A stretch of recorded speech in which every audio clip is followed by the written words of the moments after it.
Inspirer, raconter des histoires et des savoir-faire, c'est des locaux dans nos locaux et nous parlons d'un savoir-faire rare et de valeurs fortes, on peut le dire. Nous recevons quelqu'un qui a du goût en cette semaine du goût.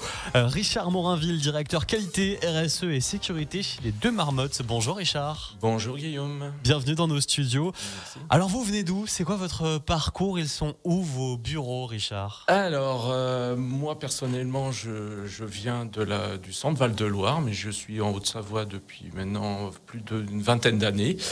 Et je travaille donc aux Deux Marmottes, entreprise petite société haute-savoyarde qui se trouve à Bon-Chablais depuis maintenant une vingtaine d'années.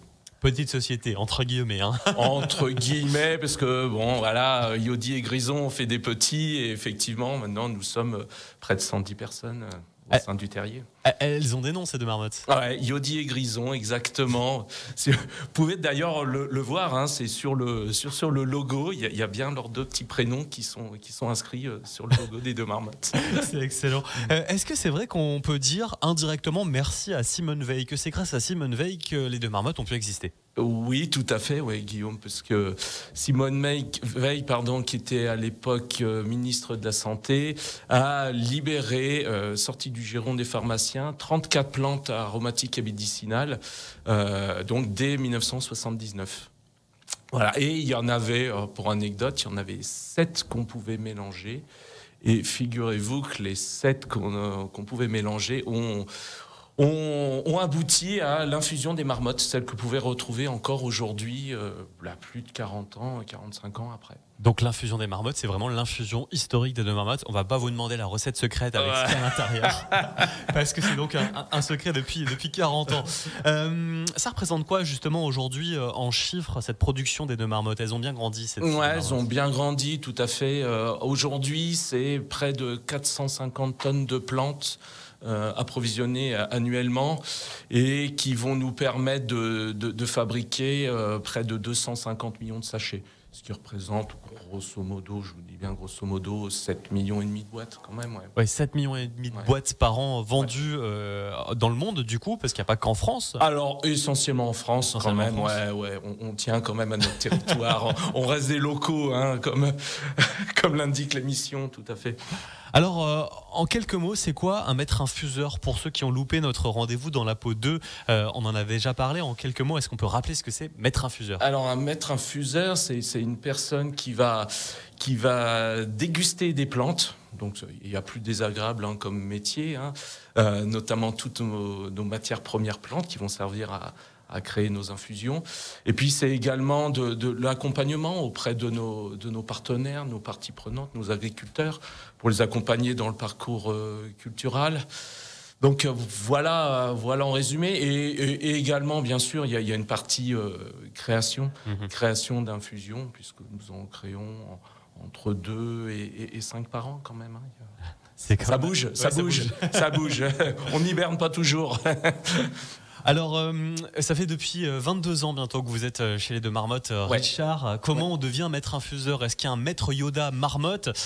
Alors, personnellement, moi j'ai un parcours de chimiste et l'un de mes premiers jobs a été de travailler en tant que responsable qualité dans une herboristerie. Et donc, effectivement, au sein de cette herboristerie, j'ai eu un maître Yoda qui s'appelait Gérard Gauzy, pour le citer, Gérard, si tu m'entends. Et voilà, cette personne m'a appris le métier et surtout à aimer les plantes. Vraiment, voilà, moi, j'ai toujours eu cette fibre. Pour rien vous cacher, en étant petit, je voulais être agriculteur. Donc là, pour moi, il y avait le côté bienfaisant, faire du bien aux gens, donner du plaisir aux gens, tout en étant dans le milieu de l'agriculture. Puisque voilà, on va rencontrer ces personnes très très souvent, en fait, on les accompagne très très souvent. Donc voilà, et puis c'est venu au fil du temps, hein. Moi j'ai eu 20 ans pour m'améliorer, j'espère encore pouvoir m'améliorer. Et puis voilà, après il y a des formations aussi, hein, bien sûr. Notamment en dégustation, voilà. Mais oui, à retenir, oui, plutôt sur le terrain, voilà, d'avoir une appétence déjà initialement. François, que vous avez interviewé également, et comme moi, appétence et puis envie d'apprendre et envie de faire connaître ce bon produit. Alors aujourd'hui, vous avez quand même bien évolué. Vous êtes directeur qualité, RSE et sécurité chez les Deux Marmottes. Oui. C'est quoi votre mission du coup? Je vous laisse juste vous rapprocher un petit peu plus du micro. Ah, pardon, excusez-moi Guillaume. La mission, pour le coup, il y en a 3 principales. Donc la qualité, c'est d'apporter des meilleurs goûts possibles, des meilleures recettes possibles. Je dirais de manière la plus simple, sans avoir des produits ultra transformés. C'est comme ça, c'est la raison pour laquelle chez nous, par exemple, il y a pas d'arôme. C'est 100% plante, les Deux Marmottes. C'est 100% plante, voilà. Nous cherchons vraiment à avoir la quintessence même de la plante et rien que la plante. Tout ce qui est partie RSE, ça passe aussi par la protection de l'environnement. Donc chez nous, c'est des approvisionnements avec des circuits les plus courts possibles, les plus proches possibles.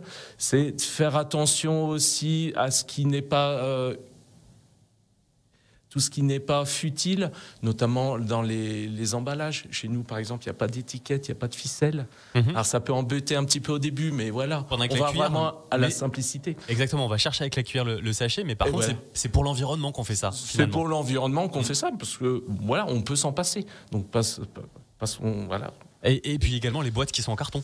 Et les boîtes en carton, mon rôle aussi, toujours en ayant cet aspect technique, parce qu'il ne faut pas oublier également que nous sommes aussi une entreprise industrielle. Réduire les emballages, donc réduire l'épaisseur des cartons, ôter tout ce qui peut être plastique. Là aujourd'hui, nous, il y a encore un seul défi qui est dans notre sachet de préservation. Voilà, on a déjà fortement plus que triplé l'épaisseur. L'épaisseur a été diminuée 3 fois, par exemple.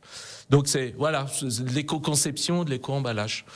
Donc ça, c'est la partie RSE et la partie sécurité. Et la partie sécurité, c'est pour tous nos collaborateurs qui puissent travailler dans de bonnes conditions, puisque voilà, comme je disais tout à l'heure, on est sur des produits vraiment bruts. Donc on reçoit par exemple des grosses balles donc qui pèsent un certain poids. Donc on met tout en œuvre pour diminuer les charges. Et puis éviter des accidents. Bien sûr. Voilà, tout à fait. Alors pour la partie qualité, vous devez faire en sorte que les infusions elles aient toujours le même goût. C'est-à-dire que si on achète la boîte infusion, par exemple thym, infusion des Marmottes, il y a 1 an, il y a 2 ans, 2023, en 2024, en 2025, c'est toujours le même goût. Oui. Peu importe la saison aussi, que ce soit en hiver, en été. C'est ça, tout à fait. C'est un travail colossal. C'est un gros travail. Puisque... Vous faites comment? Alors, on bosse. Il n'y a pas d'arôme. Les arômes permettent d'avoir une stabilité dans le goût, une constance dans le goût. Nous, on n'a pas ça. Donc, pour le coup, on a trouvé des petits artifices qui sont en fait qui passent par la complexité de nos recettes.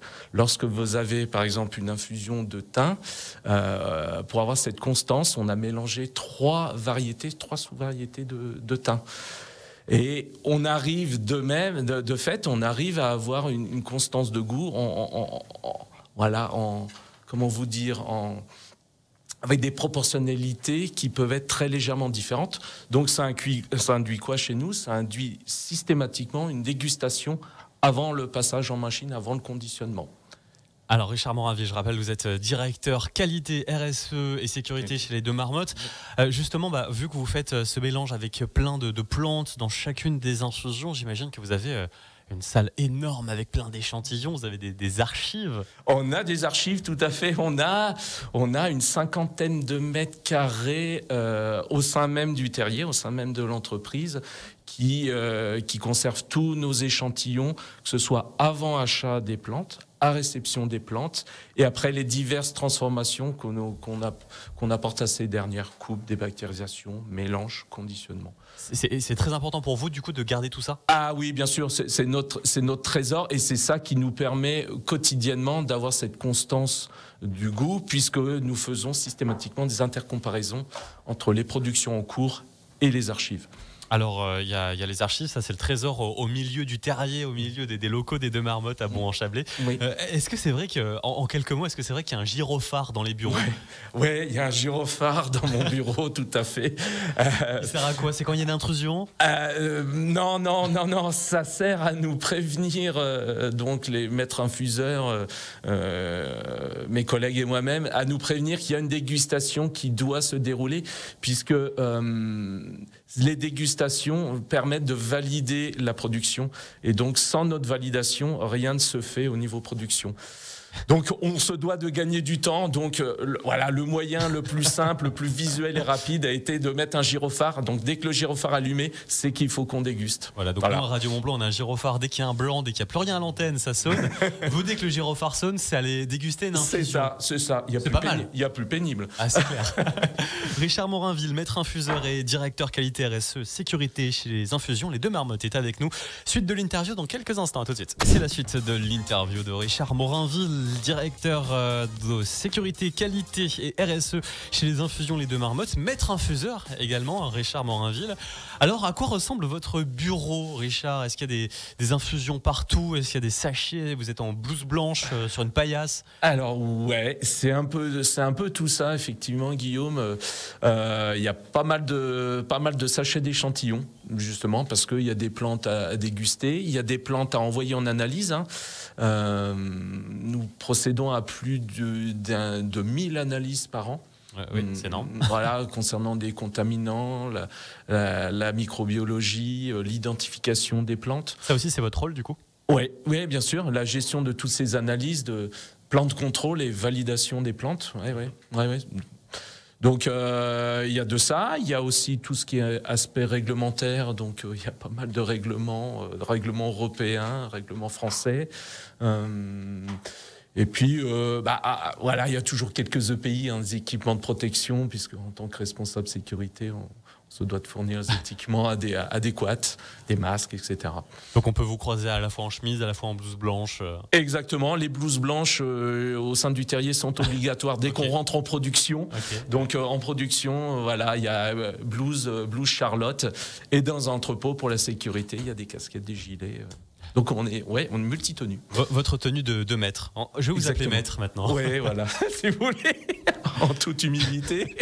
Est-ce que c'est compliqué d'être au même niveau de la concurrence en étant RSE? Parce que voilà, vous vous limitez, vous n'avez pas tous ces arômes ajoutés que peuvent avoir des concurrents, par exemple. Ou est-ce que c'est une force pour vous, au contraire, et vous vous démarquez grâce à ça? C'est les deux, Guillaume, c'est les deux. Effectivement, c'est une difficulté, on ne va pas à la simplicité, mais par contre, c'est notre force et c'est ce qui nous motive. Comme je disais tout à l'heure, voilà, il y a une dégustation et des ajustements qui se font en cours de production, puisqu'il faut pallier, parce qu'il peut y avoir petite déficience d'une plante par rapport à l'autre, une faiblesse au niveau organoleptique d'une camomille par rapport à une verveine, et on se doit de faire des ajustements en permanence. Et vous goûtez aussi des fois les concurrents, du coup? Oui, ça arrive. Oui, bien sûr. Oui, ça arrive. Oui, bien sûr. Comment vous sélectionnez tous ces producteurs, toutes ces plantes?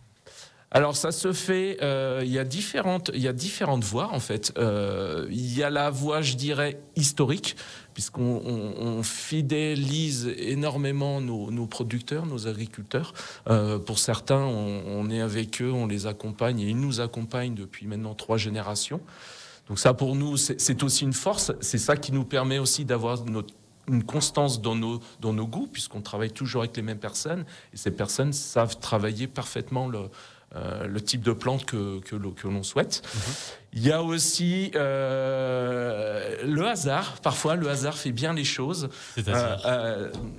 J'ai un exemple d'un producteur au sud de la région parisienne qui avait été approché par un collègue, c'est vraiment l'anecdote, qui était approché par un collègue de production qui faisait une course de vélo.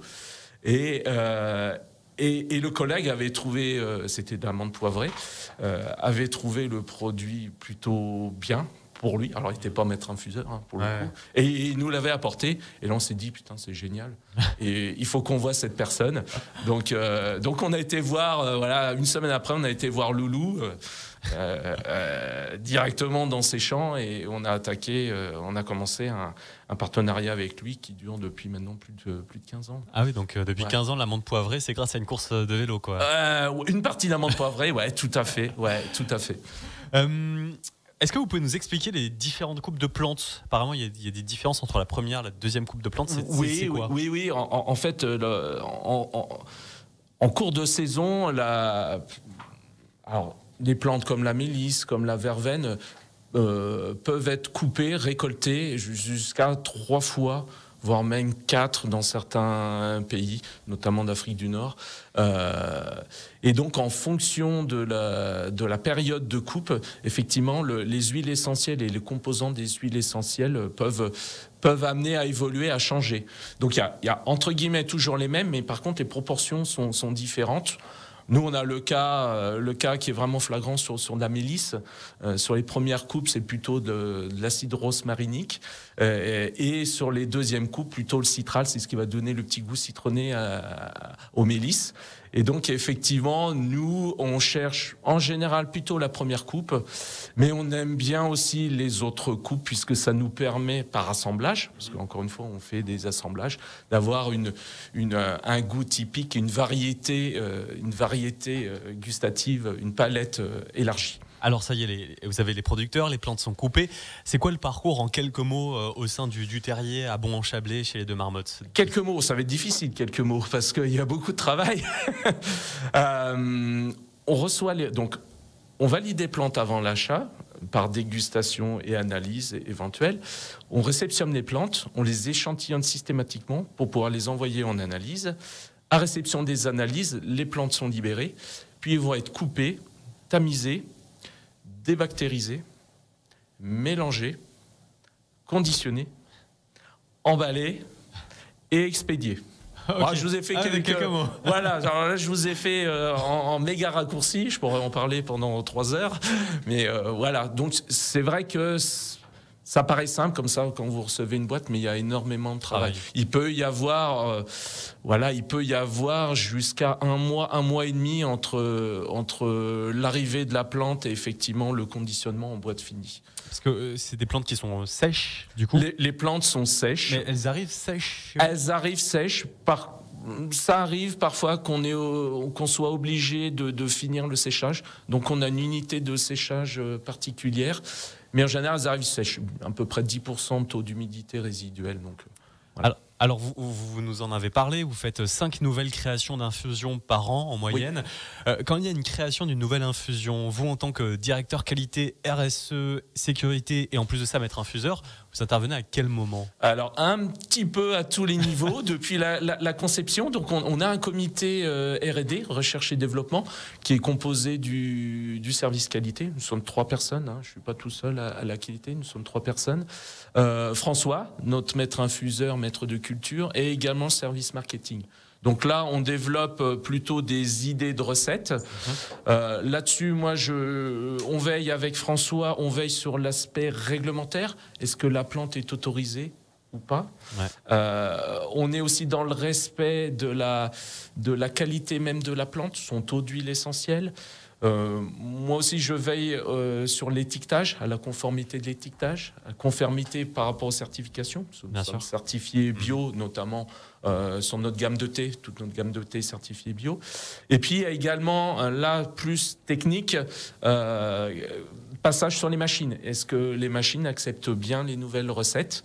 Et détermination du poids final qu'on va mettre par sachet et par boîte. Merci beaucoup, Richard Morinville. Richard Morinville, on rappelle, vous êtes maître infuseur chez les Deux Marmottes. Vous êtes également le directeur qualité, le directeur RSE et sécurité. Merci infiniment. Merci Guillaume. À bientôt. À bientôt. Et on vous le rappelle, on vous offre bien sûr le coffret Une infusion et au lit sur l'antenne de Radio Mont Blanc.